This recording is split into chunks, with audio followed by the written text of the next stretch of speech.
Goeiedag, welkom by Profesie en Theologie. My naam is Laurens Snyman en hierdie is episode 4 van die reeks Die Groot Noord-Suid Stryd en is getiteld Hoe profesie gekommunikeer word, simboliek, beeldspraak en typologie.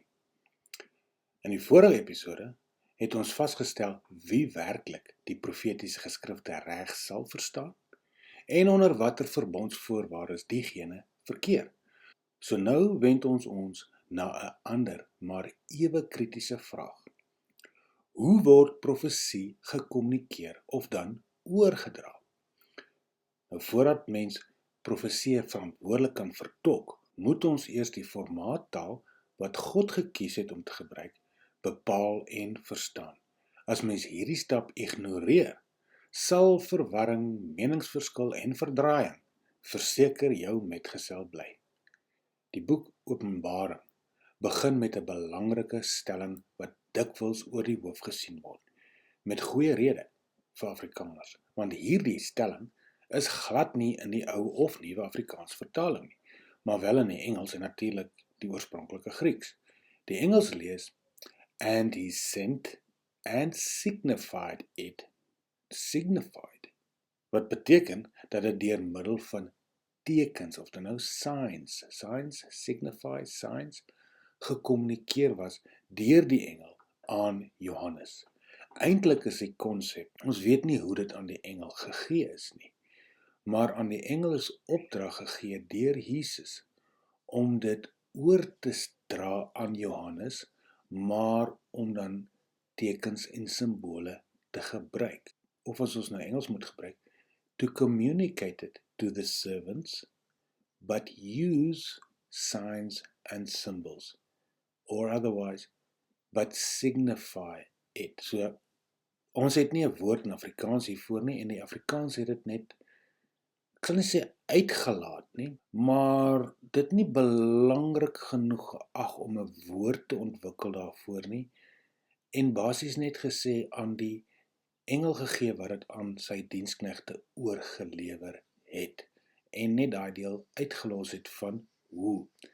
Nou hierdie enkele woord verduidelik baie. Profesie word nie altyd oorgelewer as gewone letterlike taal nie. Dit word meeste van die tyd gekommunikeer deur simboliese verteenwoordiging. Dit was God se wyse raadsbesluit om betekenis te enkodeer, of dan die oordrag formaatstaal te verander, deur gebruik te maak van beelde, simbole en visuele taal. So God se metode sluit gesigstaal en gehoortaal in teenstelling met gewone storie wat slegs gehoor word, en die leser of hoorder dit wat beskryf word vir homself moet verbeel en sien. Verstaan jy wat ek bedoel? Met God se metode beskryf hy die verbeelgedeelte, reeds vir jou om verwarring te voorkom. Dit is baie sekuur. Dit is nie toevallig nie, maar dit is ook nie om die inligting as hoogs geheim te verklaar nie. Dit is doelbewus, want simboliek of beeldspraak vervang nie taal nie. Dit brei dit uit, dit maak dit duideliker, groter, meer verduidelikend. Makliker om te snap, want daar is meer inligting. Net soos Hebreëus of Grieks en Engels vertaal moet word, om verstaan te word, moet simboliese taal ook vertolk word om betekenis oor te dra.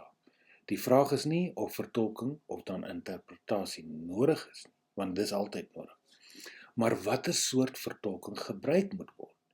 Simboliek funksioneer as 'n taal van sy eie.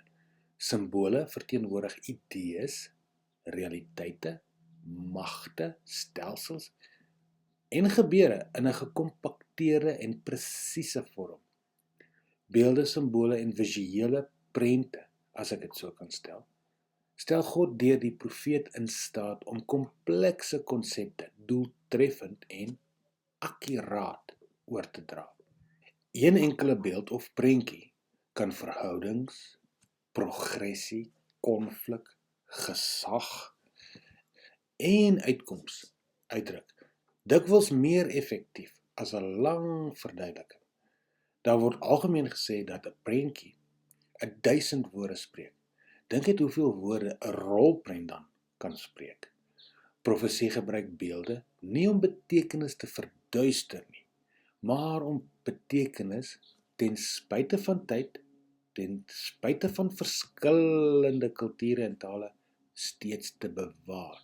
Jy het seker al gehoor van die Engelse term OEM, Original Equipment Manufacturer. Nou ja, dit is God se OEM weergawe. Dis die oorspronklike weergawe. En daar is nie aan dit verander of bygevoeg of weggeneem nie. Die teologiese term vir hierdie metode is tipologie. Tipologie is die gebruik van een ding om 'n ander ding voor te stel. Gewoonlik iets groter of meer volledig. 'n Tipe dui vorentoe na 'n antitipe.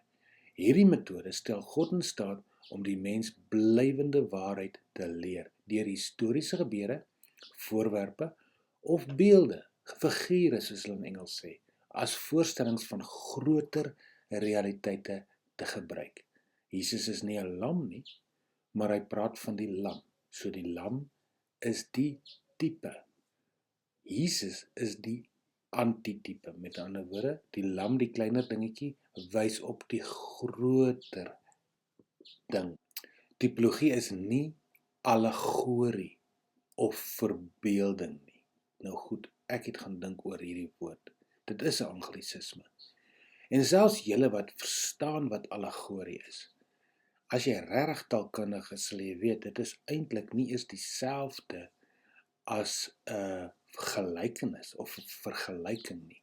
Dis 'n bietjie groter. Maar dit is aanverwant tot Jesus se gelykenisse of vergelykings. Want ons vergelyk nie noodwendig Jesus met 'n lam nie. Dis nie asof ons die twee vergelyk nie. Ons sê nie Jesus is soos 'n lam nie, maar tog daar is 'n vorm van vergelyking betrokke. Maar wat dit eintlik vir ons sê, dit is nie 'n gelykenis in die sin van soos Jesus stories vertel nie. Dit is bietjie meer as dit is ook nie verbeelding nie. Kom ek lees vir julle hoe hulle dit beskryf. Hulle sê dit is gestruktureerd, doelbewus en altyd deurlopend dieselfde. Wat bedoel ek daarmee? Met ander woorde, as daar 'n draak is, sal die draak altyd een ding voorstel. Ons weet, as julle later hierdie lyste vir julleself begin populeer of julle eie lysies maak en een kant hou, sal jy weet dat die draak, die Bybel sê dit is die duiwel of die slang, the serpent of old, sê die Engels. Dis die draak. Nou ons weet daar's ook 'n rooi draak en 'n bloedrooi draak, né?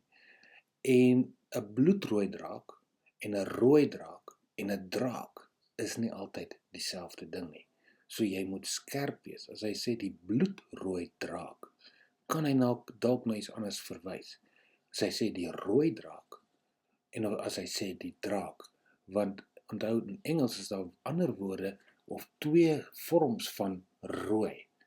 Red of crimson. En in Afrikaans word dit vertaal as rooi. En dan is daar of rooi en bloedrooi. Verstaan wat ek sê? So jy moet skerp wees. En elke tipe, so die draak is 'n tipe van Satan. Hy is die antitipe. Antitipe, onthou daai anti is beskryf eintlik in die plek van, net soos anti-kris, want die anti-kris wil in die plek van Christus wees. Hy is nie Christus nie, hy wil in sy plek wees. Antitipe, Jesus is nie die lam nie, Jesus is die regte ding. Hy is in die plek van die lam. Nou as ons praat van die lam, dan dink jy aan wat? Dit wat in die plek is van die lam, en dit is Jesus. As ons praat van die draak, dan dink jy aan dit wat in die plek is van die draak, en dit is Satan. Daarsonder, dis nou tipologie, kan profesie nie gelees word soos dit bedoel was nie. Baie vertolking en vertalings meningsverskille ontstaan nie omdat mense nie oor gevolgtrekking saamstem nie, maar omdat hulle nooit op dieselfde metode ooreengekom het van die begin af nie. As profesie simbolies is, sal dit verkeerd wees om letterlikheid op simbole af te dwing. Net soos wat 'n letterlike waarheid nie as slegs simbolies afgemaak kan word nie. As beelde een oomblik as metafories beskou word en letterlik die volgende, word vertolking willekeurig, die vertolker begin sy wil op die profesie afdwing, hy begin dit forceer in die rigting waar hy wil hê dit moet heen gaan, en dan raak hy soos 'n moderne politikus. Maar as jy hierdie konsep snap, verstaan en erken, stel jy grense. Dit vertel ons wat profesie is en wat dit nie is nie. Dit bring ons by 'n belangrike gevolgtrekking. God het nie simboliek gekies om te verwar nie. Nee. Simboliek is gekies vir duidelikheid, presisie en deurlopendheid. Dit laat toe dat profesie ongeskonde bly vir geslagte, ongeag van tale en soos ons gesê het, verskillende kulture en kerke, ontleeders en vertolkers. Dit verseker dat hy sy oorspronklike betekenis behou. Verwarring spruit nie uit die metode wat God gekies het nie, maar uit die minagting van daardie metode.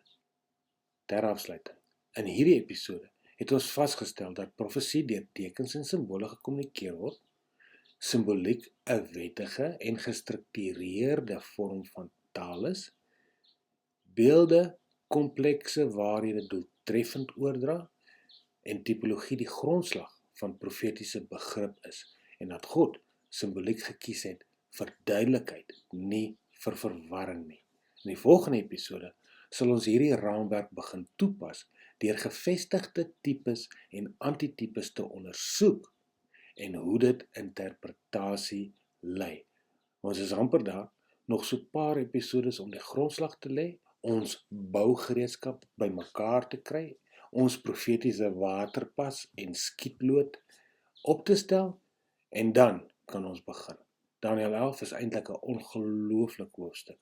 Hoe meer ek dit bestudeer, hoe meer leer ek, hoe min ek eintlik weet, en hoe baie aspekte in dieselfde teks ingeweef is. Dit dek die beste deel van 2500 jaar se geskiedenis in 45 verse. En in daardie verse brei dit uit op Daniël 2. Dit sluit Daniël 7 vers 25 daai spesifieke profesie ook in en gaan verby dit. So ons gaan nog lank besig wees en ons gaan so baie leer. Ek leer elke dag. Leer saam met my. Tot volgende keer. God rykste seën.